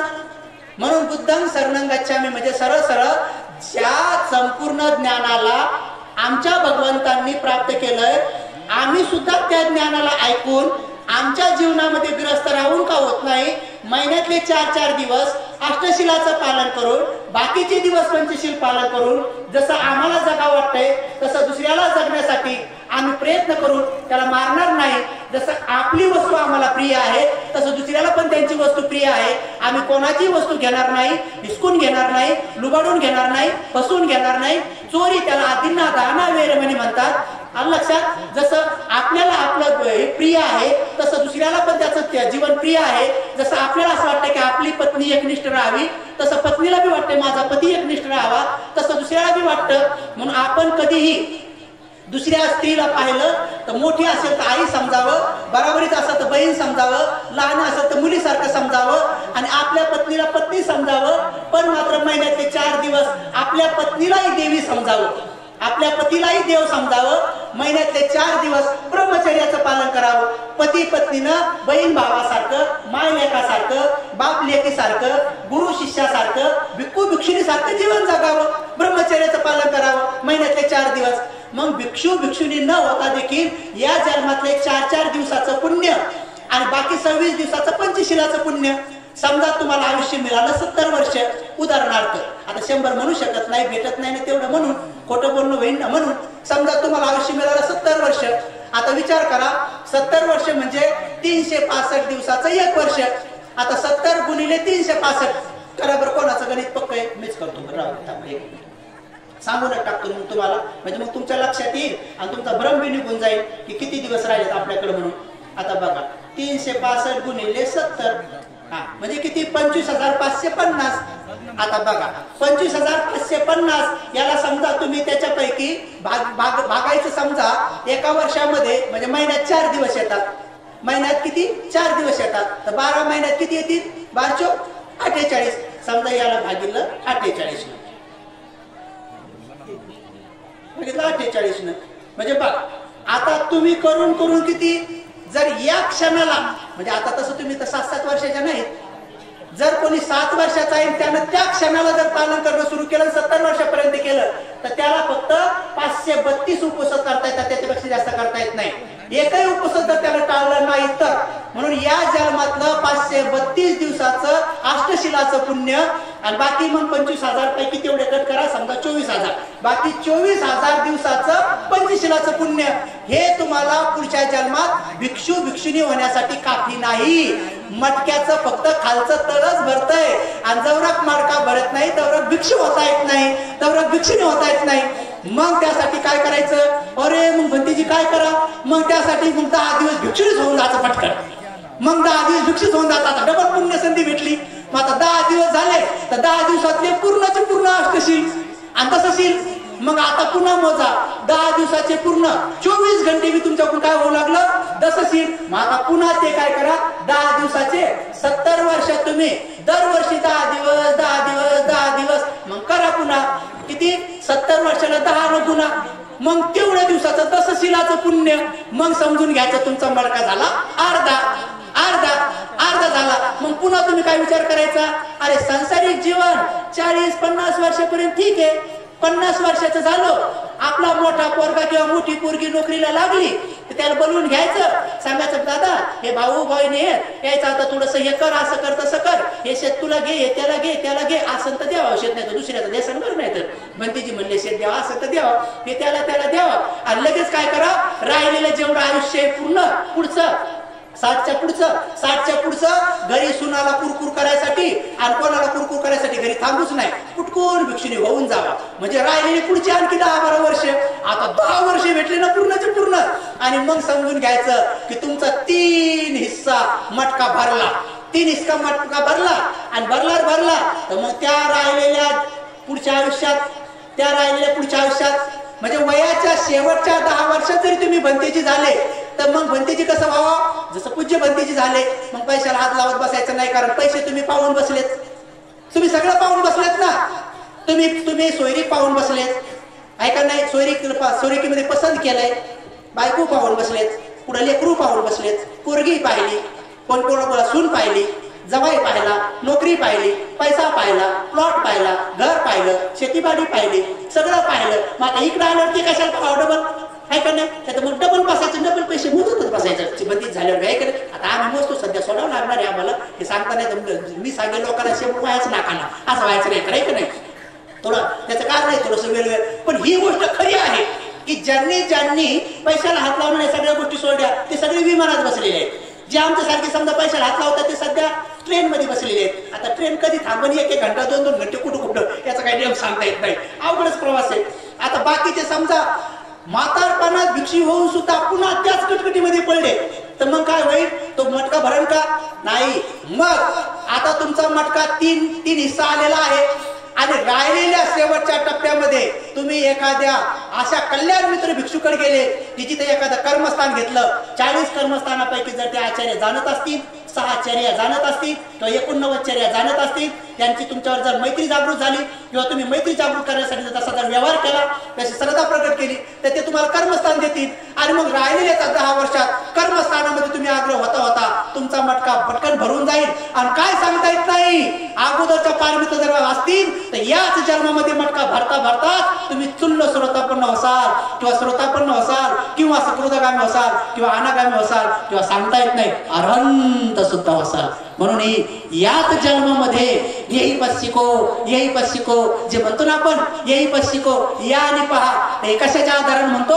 याच्याच आधाराने म्हणतो. म्हणून उपासक उपासिकांनो, मनुष्य जन्म आहे, या जन्मात येऊन बोधिसत्व व्हावं लागतं, या जन्मात येऊन अरहंत बनावं लागतं, या जन्मात येऊन सम्यक संपत्ती बनावं लागतं. तुषित देव लोकांमध्ये येणारे बुद्ध बसलेले असतात ध्यान करत, असंख्य कालावधीपर्यंत मोजता येत नाही तेवढ्या कल्पापर्यंत बसलेले असतात, पण तिथं सम्यक संपत्ती होता येत नाही. का?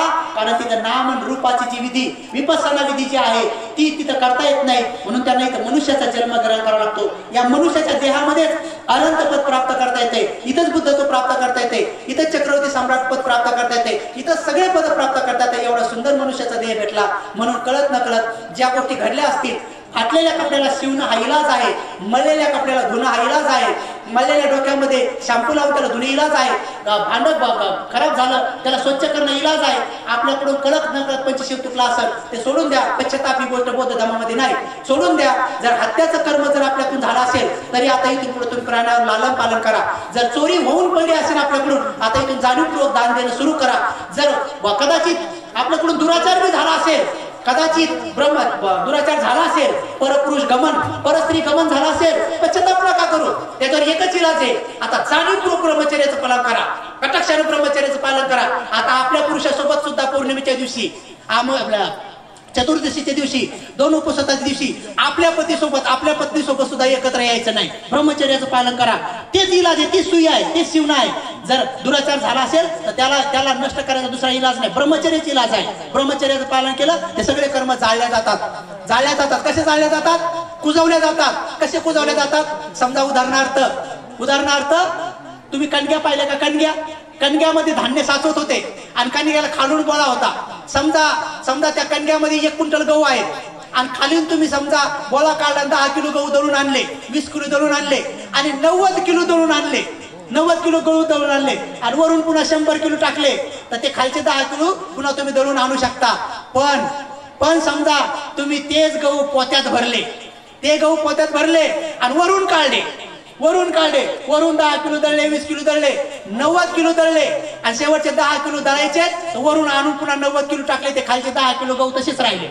पुन्हा 90 किलो खात आले, पुन्हा त्याच्यावर 90 किलो आणून टाकले, ते खालचे 10 किलो तसेच राहिले. असे 5-6 वर्षे करत राहिले. 10 वर्षाने ते खालचे 10 किलो गहू काढा आणि जमिनीत पेरा ते उगवत नाही, कारण ते कुजून गेले. आता त्याची पात्रता कमी झाली. तसं आपल्या हातून जर पाप कर्म घडेल असेल त्याच्यावर पुण्य टाका, एवढं पुण्य टाका. ब्रह्मचर्याचं एवढं पालन करा की ते खालचं कर्म कुजून गेलं पाहिजे, जळून गेलं पाहिजे, ते वर मुंडकं काढलं नाही पाहिजे. फोडून सांगितलं, कळलं का नाही? कळलं असेल तर त्याला जोरेन मान हलवायला असं हातवर तरी करा. काहीतरी मला कळू तर द्या, समजा तुम्हाला कळू लागले की नाही, ऐका नाही. तर आता माझं पहिलंच आतडं काढलं इथलचं, आता हे दुसरं मी काय माहित काय आत काय सुरू माहित नाही, ऐका नाही. मी बिमारी पण आता नीटच झालं वाटतंय होते का, पण त्याची मैत्री असली डोक्यावर हात ठेवला तर मी तर नीटच होऊन जातो आणि ते चांगलं काम करायचंय. म्हणून माय माऊल्यांनो, एकमेव इलाज आहे. जशा प्रकारे मळकं भांडं चांगलं दिसत नाही पण ते धुतलं तर कोणाला तिच्या जेव्हा वाटतंय, तसं आपण स्वतः आपल्याकडून जर मळकं पंचशील तुटला असेल तर आपलंच मन खातंय. पण ज्या दिवशी तुम्ही ठरवलं आणि तुम्ही स्वच्छ धुतलं तर तुमचा तुम्हालाच अभिमान वाटेल आणि आपल्यालाच गर्व वाटेल आणि आपल्यावरच प्रेम उत्पन्न होतं आणि आपल्यालाच चांगलं वाटतंय आणि इतकं मस्त वाटतंय. रस्त्यात चालताना बी आपला चेहरा हसरा असतोय. कोणी म्हणतो बाई लय खुश आहे, तुम्ही बी खुश व्हा ना, मग तुम्ही बी पालन करा, मग लय चांगलं वाटतंय. मग तोंड भरून आपण कोणाला बी जय बी म्हणतो आणि ज्या माणसानं असं पालन नाही केलं मग ते कोणाला बी वसकूनच धावते. कोणाला वस्कन धावतंय मग ते जे बिंबी नीट करत नाही. मग घरात तुम्ही पाहिलं ना, मग बाया भांडणं करतात. नवऱ्याने एक शिव दिली तर ते चक्र फिरवतात. मग धम्मचक्र नाही फिरत, मग भाऊचक्र फिरतंय. भाऊचक्र फिरतंय. नवरा काहीतरी म्हणला, मग बाई बाप रे बाप, बाई म्हणजे असं म्हणाव का, तसं म्हणाव का, बरं म्हणले तर म्हणले, पण तिच्या पुढं म्हणाव का, तिच्या पुढं म्हणाव का, त्याच्या पुढं म्हणाव का. मग लोक तर तसेच पाहतेत. आणि जे नवऱ्याने एकच शिवी दिली, ते ऑफिसमध्ये गेले विसरलंय, पण बाईने 100 वेळेस म्हणून घेतली. मनातल्या मनात फिरवली, लय फिरवली. आणि पोरगा आलं म्हणे मम्मी मम्मी जेवायला दे. एका ढुश्यातच पाळलं, होय तिकडं बापासारखा, एका ढुश्यातच पाळलं, कारण बापावर राग आहे ना अजून. एका ढुश्यात पाळलं. पोरगी म्हणे मम्मी माझा डबा भरायचा आहे, तू या बापाला बोलव त्या बापाला. तिला दिलं ढकलून. नंतर मैत्रीण आली म्हणे जय भीम, जय भीम जय भीम. माझी एवढ्या काऊन राग होता बाई, त्याला जय भीम नीट नाही. म्हणजे असं रागत दिवसभर. हे याला म्हणतात भाऊचक्र. धम्मचक्र नाही फिरत, मग भाऊचक्र फिरतंय. आणि अशा रीतीनं बरं तरी झालं जय भीम फुकटचे. जय भीम जर का इकत असता या रिचार्ज सारखा, मोबाईल सारखा, तर लोकांनी रिचार्ज बी नसता मारला. आपण म्हणलं असतं जय भीम, आमचा रिचार्ज संपला, उद्या घालू. अवघडच काय, बरं तरी झालं ते फुकटचे. आईकडे किती खुशीने घाला. कोणी जय भीम म्हणलं तर आपण 2-3 बारे म्हणा. कोणी म्हणलं जय भीम जय भीम जय भीम जय भीम म्हणा. पहा बरं म्हणून त्यात असं 7-8 वेळेस म्हणतात बेजार कसं कोणाला नाही. तर काही लहान लहान लेकरं आम्ही चाललो तर पाठी मागून म्हणतात हो भंतेजी. आपण म्हणा काय वंदा आम्ही, बापरे आम्ही काय म्हणा सुखी हो. कळाव ना कधी म्हणाव काय म्हणा. ऐकत नाही. काही महिला बी अशा असतात. आता आम्ही भिक्षा मागत चाललं ते चाललंय भंतेजी वंदामी, भंतेजी वंदा. आता आम्ही काय म्हणा सुखीवा सुखीवा. आता कसं म्हणाव, अवघडच काय ऐकत नाही. कधी म्हणाव काय म्हणाव हे तर कळलं पाहिजे लोकांना. कसं म्हणाव काय म्हणाव, ऐका नाही. बघा थायलंडचे तिकडचे भिक्षू लोक जेव्हा रस्त्याने चालतात तर तिकडच्या उपाशिका अशा वाकत वाकत वाकत वाकत बाजूला बसतात. आणि आपल्याकडं लग्नात बघा तुम्ही भंतीची स्टेजवरून खाली उतरले की आम्ही वाकत चालतो, लोक धडकच अंगावर येतात. बुलडोजर सारखे अशा महिला दनो त्याचे दागिने बिगिने त्याचे लिपस्टिक ते बापा बापा बापा अशा धडकच अंगावर येतात. आम्ही असे चोपत चोपत चोपत. आता मी पुढे असत नव्हतं, वाना बाजूला भंतीची येतात. तुम्ही आता लोकांना कळावं ना बघत आहे का नाही. आपण जर कोणी भंतीजी आली तर थोडं असं चोपून जावा बाजूला, आहे का नाही. श्रीलंकेमध्ये भंतीजी जर मेन रोडनं चालले तर हायवे रोडच्या गाड्या पण थांबतात. हायवे रोडच्या गाड्या पण थांबतात. आपल्या देशात भंतीजी जर चालले तर अंगावर गाड्या येतात. तिकडे भंतीजीला धक्का लागला तर लायसन जप्त होते, आपल्याकडे डबल लायसन भेटते. तिकडे भंतीजीला पहिले सीट आहे, आपल्याकडे डायरेक्ट लगे टायरवरच असं सुपळल्यासारखंच. आलो म्हणलं बाबा आपल्या देशात आल्या बरोबर कळतं इकडे कुठं अवघडच काम आहे. म्हणजे आपल्याकडे आपल्या उपासकाचं रिझर्वेशन असलं, कोणी भंतीजी जर गाडीत चढले तर पटकन उठावणार भंतीजी बसा. मुसलमान भाऊ मुसलमान माऊली काळ्या कपड्याची जर गाडीत चढली तर पटकन उभे राहतात ते बिचारे. चला कमीत कमी ते जात पाहून का होत नाही, महिला जागा तर देतात. आपण कोणत्याही कपड्यातली माऊली असू तिला जागा द्यावा. आणि भंतीजी दिसले तर लगेच जागा द्यावा. पण आपले काही लोक भंतीजी दिसले तर बोलतच नाहीत. खाली आल्यावर मग म्हणतात भंतीजी वंदा मी, कारण आत म्हणलं असतं तर बसावं लागलं असतं ना शेजारी. आणि भंतीची तरी रिझर्वेशन असलं म्हणते भंतीची वंदा मी, आम्ही आपल्याच येतो पलकड. म्हणलं बरं बा मला पलकड नव्हे असं भुसात येते लांब नेलं. आता का खाली पाडता म्हणलं, आता बसायचं असं नेलं पलकडच नेलं. म्हणजे अवघडच काम इकडे नाही. आज आपण असं शिकलो नाही. कोण्या रिक्षात भंतीजी दिसले तर उतरल्याबरोबर म्हणा भंतीजी राव द्या मी देते पैसे, मी देतो पैसे म्हणाव का नाही. किती चालून संधी आली. अरे तुम्हाला भंतीजीचं दर्शन झालं, रिक्षात भंती दिसली तर पटकन पैसे द्यावं. काही लोक तर भंतीजीकडेच वाट पाहतात. भंतीजी सुट्टे नाही देता का तुम्ही द्या म्हणतात, भंतीजीला द्या म्हणतात. ऐकडे अवघडच काम इकडे म्हणजे अजब कारभार आहे. म्हणून थोडंसं हळूहळू शिकून घ्या. आणि हा धम्म शिकला तर निश्चित स्वरूपात आपलं मंगल झाल्याशिवाय राहणार नाही. मला असं वाटतं मी उलसं बोलतो म्हणलो, लईच बोललो काय जास्तच बोललो. तर मी तुम्हाला शेवटची एक गोष्ट सांगतो आणि नंतर धम्मदेष्ट समाप्त करतो. उपासक आणि उपासिकांनो, सगळ्या उपासक उपासिकाला समजावं म्हणूनच मी दरवर्षी एक कॅलेंडर काढतो, ज्ञान सत्यशोधक नावाचं. ते प्युअर बुद्धिस्ट कॅलेंडर आहे. तिच्यामध्ये कोणताही सण उत्सव त्योहार नाही, कारण हिंदू धर्माच्या सणानं आपल्या गरिबी आणली होती. दर 8-15 दिवसाला हे सण आहेत, हे उत्सव आहेत, हे त्योहार आहेत. म्हणून मी त्या कॅलेंडर मधून सण काढूनच टाकले. का बऱ्याच उपासक मला फोन आले म्हणजे भंतीजी आपल्या कॅलेंडर मध्ये पंचमी कधी आली कळलीच नाही. म्हणजे ती कळू नाही म्हणूनच केले म्हणलं, ती डोक्यातूनच केली पाहिजे तुमच्या. म्हणजे भंतीजी पोळा कधी आला कधी याला काही कळलंच नाही म्हणे. मी आणलं ते कळलंच नाही पाहिजे. एक जण म्हणे भंतीजी तुम्ही गांधीजीची जयंती सांगितलीच नाही. म्हणलं मुद्दाम सांगितली नाही त्या टकलू बाबाची. त्याने हेरवडे दिला ते बेजार केलं म्हणलं बाबासाहेबाला. काय करायचं म्हणलं, त्याचं जे पाहिजे ते दिले म्हणलं तुम्हाला. तिच्यात पौर्णिमा आहेत, तिच्यात उपवास आहेत, मोठ्या मोठ्या भंतीजीचे जन्मदिवस आहेत, त्यांचे उपसंपदा दिवस आहेत. आणि जे पाहिजे बाबासाहेबांचे विचार आहेत, एकही जाहिरात नाही. आपले बुद्धिस्ट कॅलेंडर तुम्ही उर्दूचं कॅलेंडर घ्या, उर्दू भाषेतलं कॅलेंडर घ्या, तिच्यामध्ये बुद्ध जयंती बाबासाहेब जयंती नाही सांगितलेली. तुम्ही फारसी कॅलेंडर घ्या, तिच्यामध्ये बाबासाहेबांची बुद्धाची जयंती नाही सांगितली कबीराचं काय. तुम्ही संस्कृतचं कॅलेंडर घ्या, संस्कृतचं. तिच्यामध्ये बाबासाहेबाच्या किंवा बुद्धाच्या जयंतीला नरक दिवस लिहिलेला आहे. तुम्ही दुसरं कुठलंही कॅलेंडर घ्या, ते बुद्धाच्या धम्माचा प्रचार करणारे कॅलेंडर नाहीत. पण आपले कॅलेंडर घ्या, आपले कॅलेंडरचे नाव जय भीम, बोधी, आमक ढमक टमक, आणि त्या सगळ्यामध्ये दसरा, दिवाळी, नामुकन ढमुकन टमुकन, सगळ्या चतुर्दशान काय काय काय काय सगळं सांगितलेलं आहे. अरे बुद्धिस्ट कॅलेंडरनं फक्त बौद्ध धम्माचा प्रचार करा. तिच्यामध्ये जाहिराती बी भरपूर, टमक्या टपऱ्याचं दुकान, आईस्क्रीमचं दुकान, ब्युटी पार्लरचं दुकान. अरे आपण कशाला प्रचार?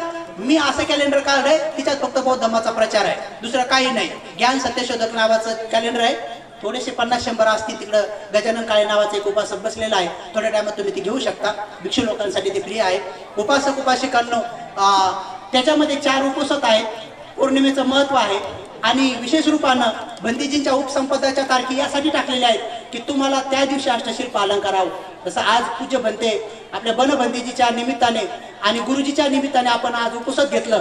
याच्यामुळे तुम्हाला काय फायदा होतो माहितीये का? जे मटका तुमचा थोडा भरत आलेला आहे का नाही, तो टनकन एक ग्लासभर पटकन पडतो. आणि एक पटकन पडलं कारण क्षीणास्त्र जे काही उपासक समजा मार्गगामी किंवा फलगामी असेल, त्यांत बाबासाहेब बोधिसत्व आहेत, गुरुजी सुद्धा सर्वतापन्न आहेत असं बनबंदीजी म्हटले होते. बंदीजीच्या मुखातून ऐकलं. यांच्यासाठी केलेलं उपोषण हे तुम्हाला इतक्या लवकर ते घडा भरवण्यासाठी सहायकारी ठरतं. म्हणून उपोषण तिच्यामध्ये मुद्दाम मी दिले की लोकांना उपोषण पालन करता यावे, म्हणून तुम्ही ते घेऊ शकता आणि आपली पुण्य पारमिता अर्जित करू शकता. शेवटी दान, शील, समाधी हे कर्म आपल्याला पुढे घेऊन जातील. एक शेवटचं उदाहरण सांगतो आणि नंतर प्रवचन समाप्त करतो. एक छोटीशी गोष्ट आहे की काही लोक बरे चिकट असतात. हे प्रवचन मी कुठेही सांगतो. शेवटचं उदाहरण आहे की घरामध्ये जर तुम्हाला भांडण वाद होऊ द्यायचं नसेल तर तुम्ही काय करा. घरात वाद होऊ द्यायचं नसेल तर तुम्ही महिलांच्या हातात आहे. आपल्या घरात सहनशीलता बाळगा. क्रमंगल प्रवेश करत असताना घराचं भीत, घराचं छत हे आपलं पक्का असलं पाहिजे. तर घराचा पाया काय आहे? तर तुमचा संसाराचा पाया काय आहे? तुमच्या संसाराचा पाया तुम्हाला माहित असला पाहिजे की संसाराचा पाया काय आहे आणि संसाराची भीत काय आहे आणि संसाराचं छेद काय आहे. म्हणून उपासक उपासिकांनो, संसाराचा पाया आहे तुमचं शील. संसाराचा पाया तुमचं शील आहे आणि संसाराची भीत तुमची सहनशीलता आहे. तुमची सहनशीलता आहे आणि संसाराचे छेद आहे तुमची क्षमाशीलता. म्हणजे घरात माफ पण करा, तुमच्या संसारात भांडण होणार नाही. आणि एवढे करून जर नवरा मारत असेल, काही भांडण होत असेल तर तुम्हाला एक आयडिया देतो. ज्या महिलांचा पती मारत असेल, भांडणं घरात सासू-सासऱ्याचे होत असतील तर काय करा. संध्याकाळच्या वेळी नवरा घरी येण्याच्या 15 मिनिटं अगोदर बाहेर पाट टाकून ठेवा, बकेटीत पाणी घेऊन ठेवा आणि बरोबर उन्हाळ्याचे दिवस असेल तर पाणी थंड, हिवाळ्याचे दिवस असेल तर पाणी गरम आणि पावसाळ्याचे दिवस असेल तर पाणी मध्यम. भांडणीतच होते बरं, उलट झालं की बरोबर बकेटीत पाणी घ्यायचं आणि नवरा आला की 15 मिनिटं अगोदर प्रसन्न चेहरा करून दारू भरायचं हात जोडून. आणि नवरा आला की आल्याबरोबर असे हात जोडायचे आणि म्हणायचं स्वामी या, स्वामी या, स्वामी या असं म्हणायचं. स्वामीला पाठावर उभं करायचं, स्वामीचे पाय धुवून द्यायचे आणि स्वामीचे पाय पुसून द्यायचे आणि स्वामीचे पाय दाबून द्यायचे आणि संध्याकाळी म्हाताऱ्या सासू सासऱ्यांची मालिश करून मग झोपायचं. त्या घरात कधी भांडण होणार नाही. मी असं म्हणल्याबरोबर एका महिलाला पटलं, ती महिला बाजूला आली, मला म्हणे भंतीजी तुमचं पटलं म्हणे, पण हे सगळं करायसाठी सासू सासरे नवरा तसा गुन्ही पाहिजे ना म्हणे, तशी गुन्ही पाहिजे ना म्हणे. म्हटलं बा गुन्ही असो का दुर्गुन्ही असो, बुद्ध म्हणतात करा मग करा, केलं पाहिजे म्हणलं. एक बाई तर आली म्हणे गुन्ही तर सोडा म्हणे, पण पेनार असला त्याचं काय करा म्हणे, सांगा म्हणे भंतीजी. पेनार असला त्याचं काय करा. म्हटलं बा पेनार असलं तरी त्याचं बी असंच करा. स्वामी या या या, कमी प्या प्या प्या. स्वामी आले आले आले, स्वामी वकले वकले वकले. अरे स्वामीला धरा धरा धरा, स्वामी पडले पडले पडले. अरे स्वामीचे पाय असं म्हणाच म्हणलं एकदा. एक महिला म्हणे भंतीजी बरं करतेच बरं. बघा एका महिलेनं माझं ऐकलं आणि पेणाऱ्या नवऱ्याचं म्हणे भंतीजी तुम्ही म्हणता का, मी उद्याच करते म्हणे. मी लग्न झाल्यापासून माझ्या नवऱ्या रोज शिव्या देते आणि ते रोज पिते म्हणे, रोजच भांडण आहे, पण आता उद्या पायच होते. नवऱ्याला माहितच नाही घरी काय होणार आहे. ते संध्याकाळी पिऊन आलं, हिनं बकेट टाकली आणि हात जोडून उभी राहिली. नवरा पिऊन भांगडा खेळत खेळत आला आणि जसा दरवाजात आला, आल्याबरोबर ही म्हणे स्वामी या स्वामी या असं म्हणल्यावर ते चिंपळूनच गेलं. असं पदाला त्याला वाटलं दुसऱ्याच घरी आलो काढून. आपल्या घरी ते शिवाय भेटत होतं, इथं कसं काय स्वामी म्हणलं, ते असं पदाला चिंपळूनच गेलं. त्याची बायको म्हणे धरा धरा धरा, त्याला सांगा की आपलंच घरी आपलंच घरी. त्याला पुन्हा धरून आणलं. आणल्याबरोबर त्याच्या पायावर पाणी टाकल्याबरोबर त्याची उतरूनच गेली. तुम्ही कसं काय बघताय असं पाय बी पुसले तर डायरेक्ट उतरली, त्याची दारूच उतरली आणि 2-3 दिवस पाय पुसू दिले, धू दिले. आणि डायरेक्ट तिसऱ्या दिवशी निम्म्या रात्री उठलं आणि एका पोराला उठवलं म्हणे बाबू 2-3 दिवसापासून माझे पाय धुवू लागलेत म्हणे तर डॉक्टरनं मला मारायचा निरोप द्याला कधी जाणार आहे का काय म्हणे काऊन असं करू लागले ते म्हणे नाही पप्पा ते भंतीजीने सांगितले कोणीतरी मम्मीला म्हणून मम्मी तशी करू लागली त्यानं दारू सोडून दिली आणि सीधं घरी येत आहे त्या आईने मला फोन करून सांगितलं भंतीजी प्रयोग सक्सेस झाला म्हणजे घरीच येते म्हणे आता बिलकुल पेत नाही म्हणे आता कोणी म्हणलं प्यायचं नाही म्हणताय बघा एका दुर्गुणी पत्नीचे दुर्गुण एका सद्गुणी पत्नीने दूर केले म्हणून माय मावल्यांनो तुम्ही सद्गुणी बना आणि आमचे भंतीजी म्हणतात की पुरुषांनी रोज महिलांचे पाय धुवून जरी पेले तर महिलांचे उपकार भेटणार नाहीत का कारण की फॉरेन मध्ये दर 8-15 दिवसाला नवीन नवरे करण्याची परंपरा आहे पण आमच्या मावल्या एकदा लग्न केलं तर शेवटपर्यंत त्यांचा संसार कडीला नेतात म्हणून यांच्या कुशीत रंग जलमतात बोधिसत्व जलमतात आणि बुद्ध जलमण्याची पात्रता सुद्धा यांच्याच कोकमध्ये आहे कारण यांची पवित्र कोक अष्टशिलाने बनते म्हणून यांचे बी आनंद उपकार आहेत आजच्या क्षणी एवढाच उपदेश देतो आणि धम्मदेशला समाप्त करतो सर्वांचं कल्याण सर्वांचं मंगल हो सर्वजण सुखी सुखी साधु साधु साधु साधु असेच नवनवीन व्हिडिओसह भेटू पुढील व्हिडिओमध्ये तोपर्यंत जय भीम नमो बुद्धाय सुनो सुनो सिद्धांत कथा